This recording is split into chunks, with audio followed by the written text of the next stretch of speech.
What up, what up, what up? Welcome back to Lockdown Universe, home of the bizarre, peculiar, and unheard of stories of UFO legend and paranormal lore. Welcome back, welcome back. Happy to be back. Hopefully you guys are doing excellent and taking care of yourselves.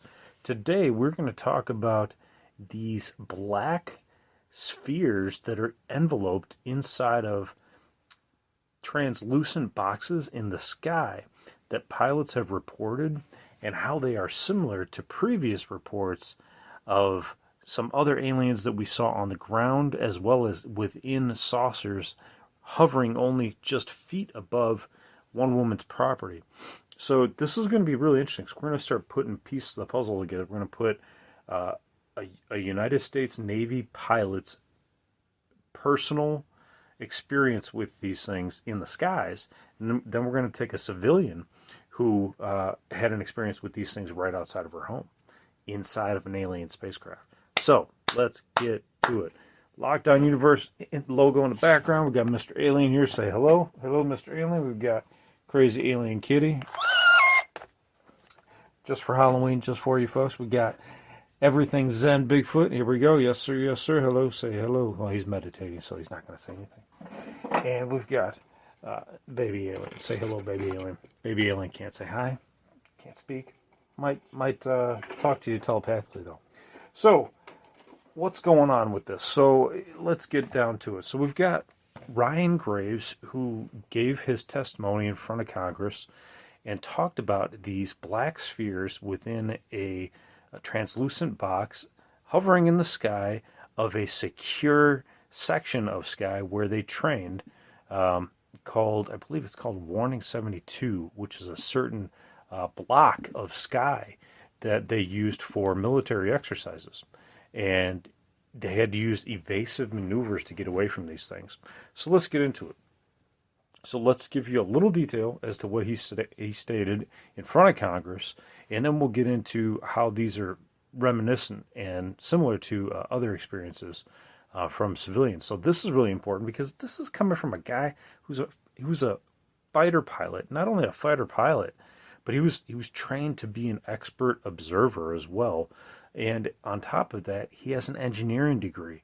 So this guy's got like the full boatload. And I listened to him giving a talk on the internet a couple of weeks ago. I mean, the way that this guy speaks, Ryan Graves, and don't get him mixed up, because there's David Grush, who is like the big whistleblower, and we have Ryan Graves, and sometimes their names are kind of like, get put together, because Grush, Graves, Ryan, David, so this is Ryan Graves. He was a Navy pilot, okay?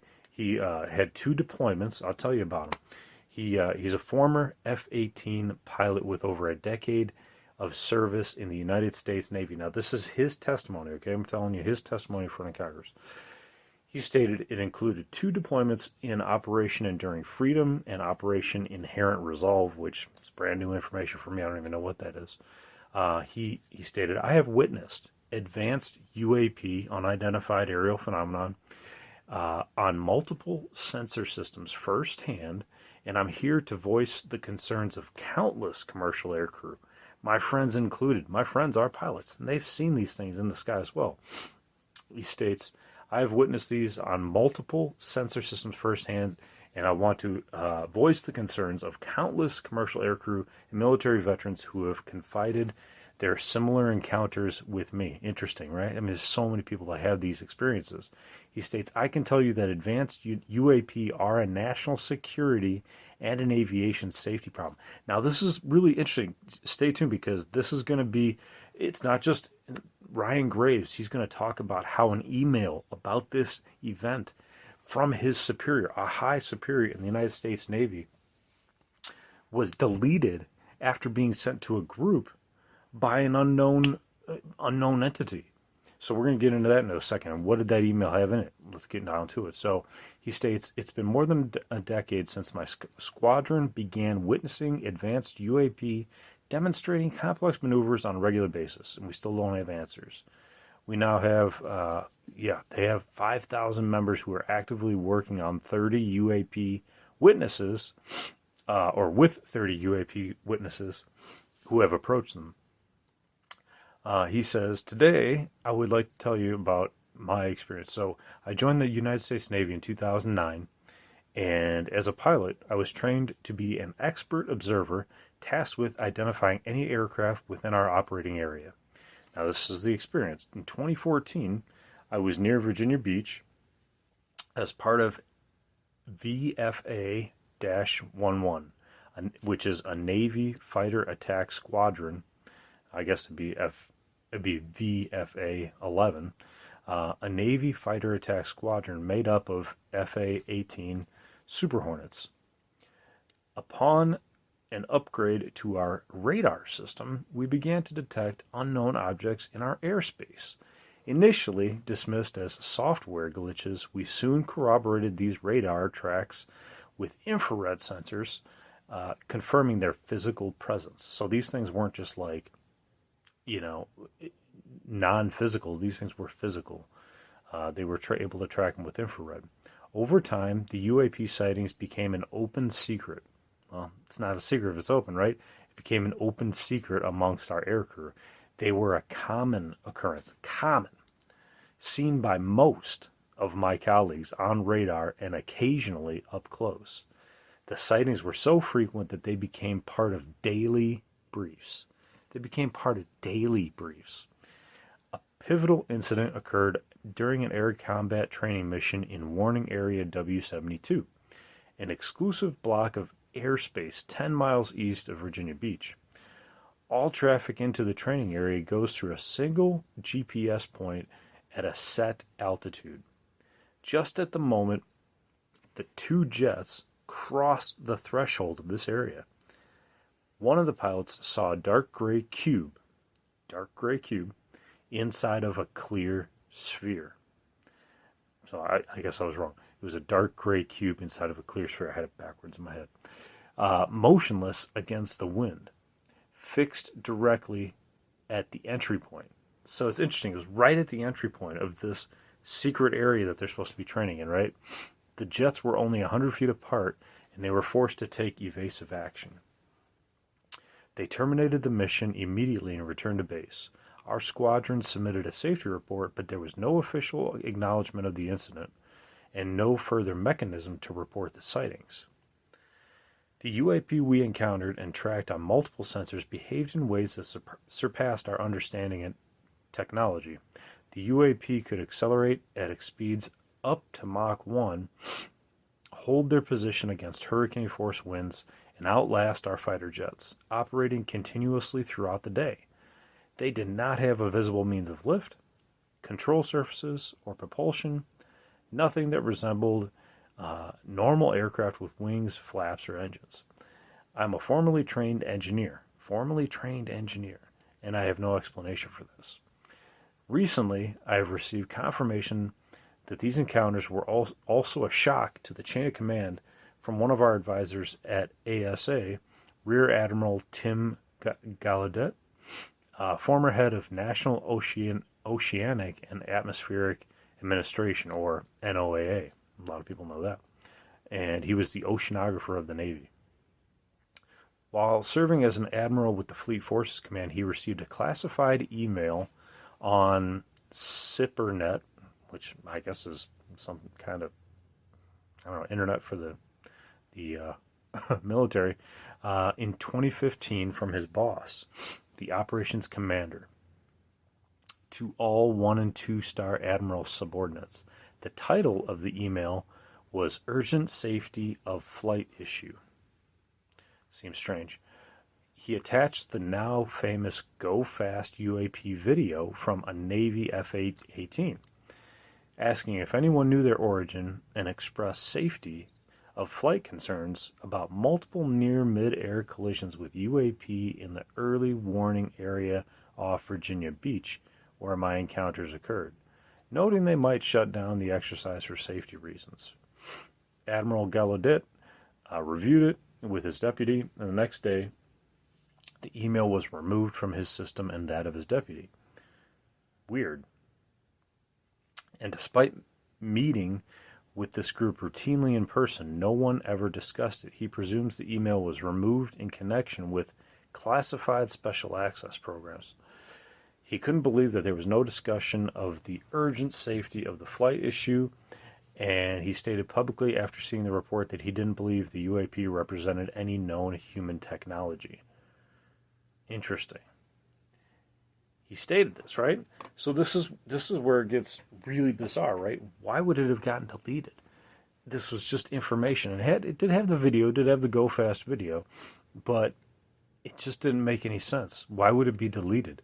So Ryan decides that, given the fact that apparently, his superiors don't really take this seriously, and when he retired from the military, he recognized that he needed actions and he needed to take action and get answers.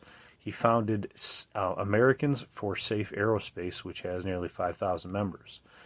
What I did not anticipate was how many UAP military veteran and commercial air crew witnesses would reach out to us. The organization has since become a haven for more than 30 UAP witnesses who were previously unspoken due to absence of a safe intake process. Most do not want to speak publicly. They're afraid of professional consequences, and they just want to add their account to the data set. The majority of witnesses are commercial pilots with major airlines. That's who I know. I know a private pilot that works with a private company. They fly like some of the major sports teams around, and then I know a guy who works for American Airlines and TED Airlines as well. I think I have a couple other pilot acquaintances as well, and they all say that they've seen something similar to these up there. Often they are veterans with decades of flying experience. Pilots are reporting UAP at altitudes that appear to be above them at 40,000 feet, potentially in low Earth orbit or in the gray zone below the Kármán line, making inexplicable maneuvers like right-hand turns and retrograde orbits or J-hooks. Sometimes these reports are recurring, with numerous recent sightings north of Hawaii and the North Atlantic. Interesting, right? There's a lot of people who are talking about the fires in Hawaii and Maui and how they might be, directed energy weapons, or DEWs, they call them, and that these might be, it might have been part of some, conspiracy theory. I don't know why you'd want to light up Maui, but, I guess people have their reasons. So there's lots of people who Ryan Graves has been in contact with, and there's lots of people that are coming out with him as well. So he wanted to step forward and make it known to Congress that this is what's going on up there. Now, he states that his goal is that we need to restore decades of mistrust with the public and UAP witnesses. My lived experience over the past few months has been that as a stigma is pushed back, witnesses develop trust in the process, remarkable accounts begin to emerge. The All-Domain Anomaly Resolution Office is supposed to serve as a central clearinghouse for analysis on UAP incidents, but it must have the authority. It needs to do its job, and it must build trust with witnesses. Yeah, see, and that's so. The problem with these offices that they're creating is that they're still part of the government, and nobody trusts the government. So, who do you come out with your story to trust? You're probably going to come out to other people that have had similar experiences. You're not going to come out to the government, who seems to just push these by the wayside and call everybody crazy. And then they potentially, might have to forfeit their benefits, or they might be thought of as crazy. Now, here's a picture of it. I'll put it on the screen here for you. Let's pull it up here. Let's make it bigger. And you can see what this looks like. I mean, it looks exactly like you think it does. It's a big square inside of a translucent circle. But that's exactly what it looks like right there. And apparently a lot of people have seen these, and it's not just a one and done phenomenon. This has been a multiple occurrence phenomenon. Let me pull up another picture here. I just want to show you kind of an artist rendition. Oh man, this is small. Come on, guys. Who makes pictures these small? Pull this over. Let me try to zoom in. But here we go. So as you can see, here's the cube here, and then you got like two F-18 Hornets, Super Hornets, kind of coming in on it, and they had to take evasive maneuvers to get out of there, so they wouldn't crash into it. So here we have that cube. So how is this similar to any of the other incidents going on?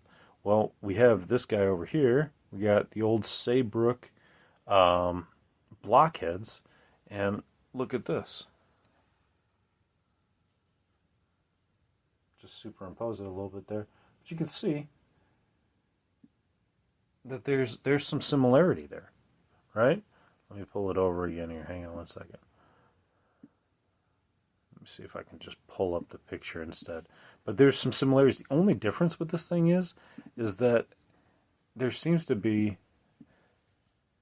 it's like a flip-flop. They have a block that's translucent, and then they have a red circle on the inside. But this woman who stated she saw this entity stated that it was back in 1957. Now, this wasn't flying in the air. These were entities with a block on top of its body, almost like the block and the red circle on the inside was using like this body to move around, to be mobile, because the arm that it had, she stated it, like its right arm was like in an upright position, like a 45-degree angle, even though in this picture it's down. She stated that they were walking around their aircraft like this, just kind of having their arm up, and that it was back in 57, I think, Connecticut, yeah. And at first she thought she was looking at a downed airplane, and then she realized that she realizes that the object was hovering right above her clothesline. Through the craft's large square windows, she witnessed two strange entities pass by one another with their right arms in the air. Their featureless appendages, so these arms, had no hands, and their heads were transparent cubes with a bright red core, and their rubbery bodies flared out like skirts. She could not see if they had any legs, but guessed that they were less than 4 feet tall. And as she watched, the windows vanished without a trace, and a sparkling antenna rose from one end of the craft, and the entire hall began to glow for several minutes. Finally, the glow faded, and the antenna retracted. The object took a complicated path through the air before shooting straight up without a sound. Very interesting.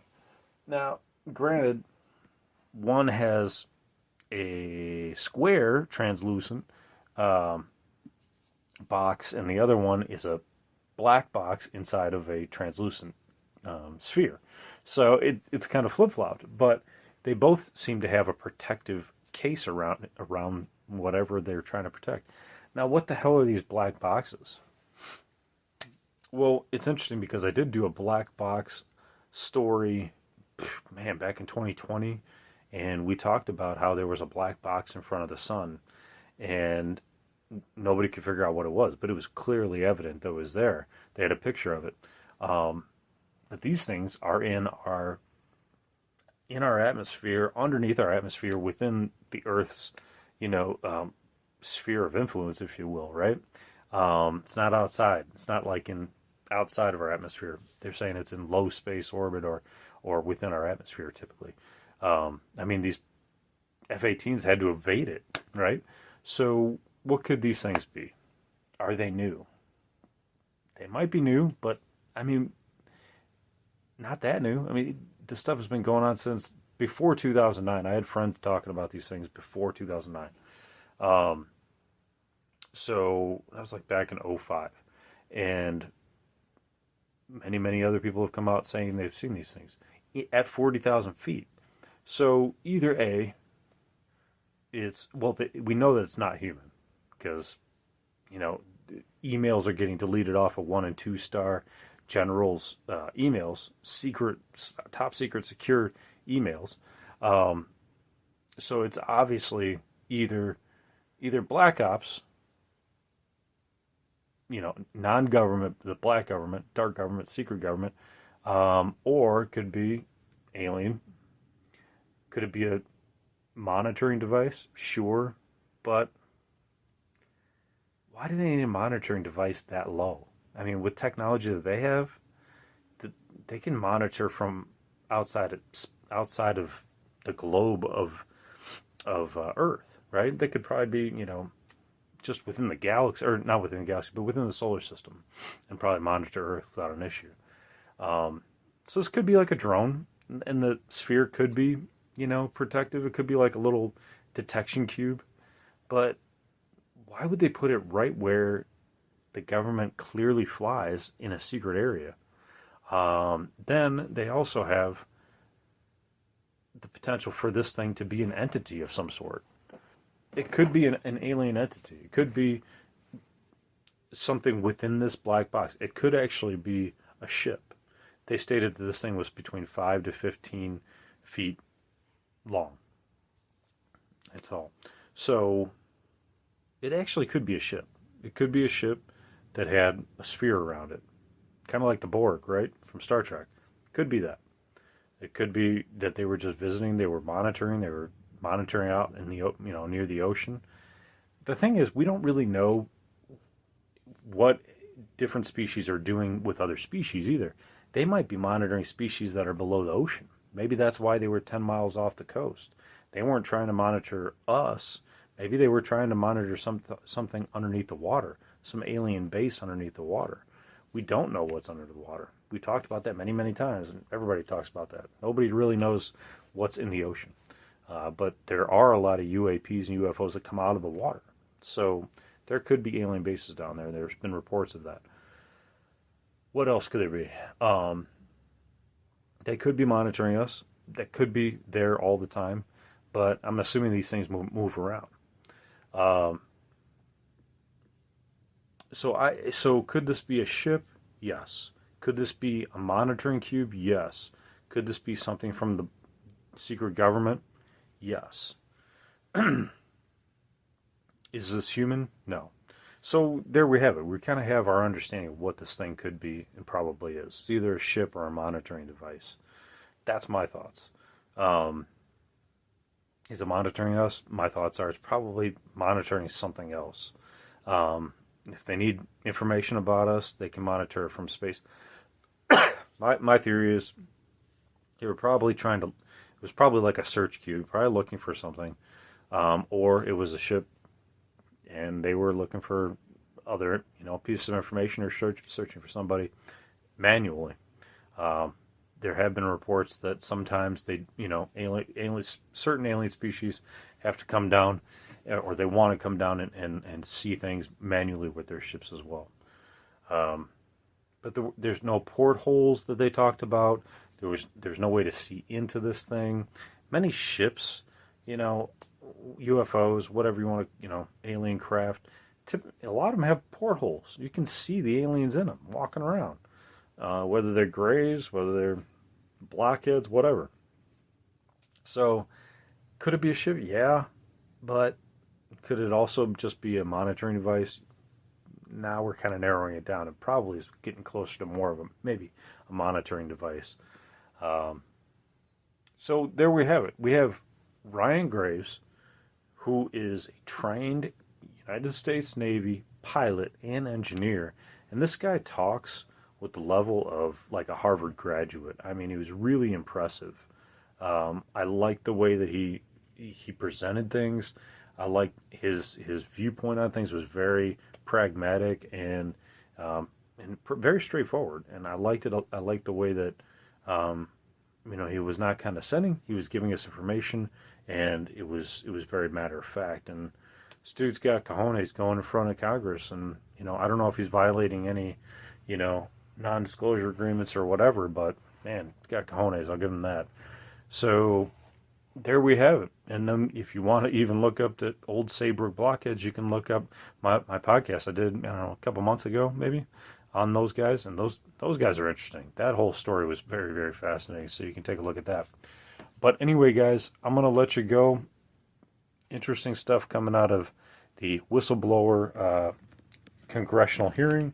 And, we'll continue to monitor this. I hope you guys are doing well. I apologize for not being around for a couple days. I was sick and still kind of getting over it. So I didn't want you guys to have to muddle through my voice not really being there. Still getting it back. So hopefully you guys are doing well, taking care of yourself spiritually, physically, emotionally, following through on your hobbies and your goals and your dreams.